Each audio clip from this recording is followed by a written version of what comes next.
दो चीजें बहुत इंपॉर्टेंट है। सर आपने अपने बेटे को दूसरी कोचिंग में क्यों डाला है? बेटा वो ऑफलाइन की वजह से है ना, अब ये ऑनलाइन ऑनलाइन पढ़ पाना हर बच्चे के लिए पॉसिबल नहीं है, तो इस वजह से। दो, वो ऑनलाइन लेक्चर्स भी देखता है, ऐसी बात नहीं है, वो ऑनलाइन लेक्चर्स भी देखता है, पर अब चूंकि हम कोटा में ही हैं यार, और कोटा में रह के भी ऑफलाइन ना पढ़े तो क्या मतलब है ना, बस इस वजह से, और कोई रीजन नहीं है, और कोई रीजन नहीं है।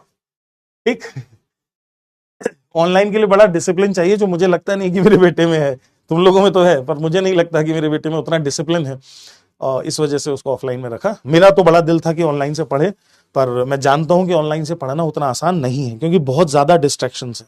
और तुम में से भी, ये भी मेरे को बहुत अच्छे से पता है कि तुम में से भी बहुत ही कम परसेंटेज बच्चे एक्चुअली इन लेक्चर्स का इस्तेमाल कर पाते हैं। कि कम से कम कोई बच्चा जो अफोर्ड नहीं कर सकता था, जिस बेचारे को पैसे की कमी थी, इच्छा बहुत थी, इंटेलिजेंट भी था, डिसिप्लिन भी था, पर पैसे की कमी की वजह से उस पर विद्या नहीं पहुंच पा रही थी, तो कम से कम मैंने अपने जीवन में जो सीखा है वो मैं शेयर कर पा रहा हूं। मैं अपने आप को बड़ा लकी मानता हूं, और मैं बहुत अलग सर को थैंक्स बोलता हूं कि इस माध्यम से हम उन तक पहुंच पा रहे हैं जो डिजर्विंग है। ये एक अलग बात है कि उनका परसेंटेज बहुत कम है, पर बहुत ज्यादा खुशी की बात है कि हम लोग, या मतलब हम लोग से मेरा मतलब मैं नहीं हूं, एजुकेशन, अच्छी एजुकेशन उन बच्चों तक पहुंच पा रही है जिनका हक है।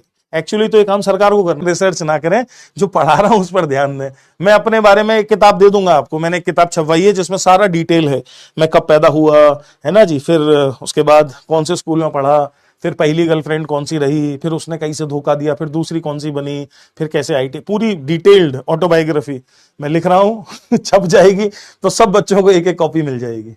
ठीक है ठीक है, हमारे पर रिसर्च ना करें, हम जो पढ़ा रहे हैं उसको सुने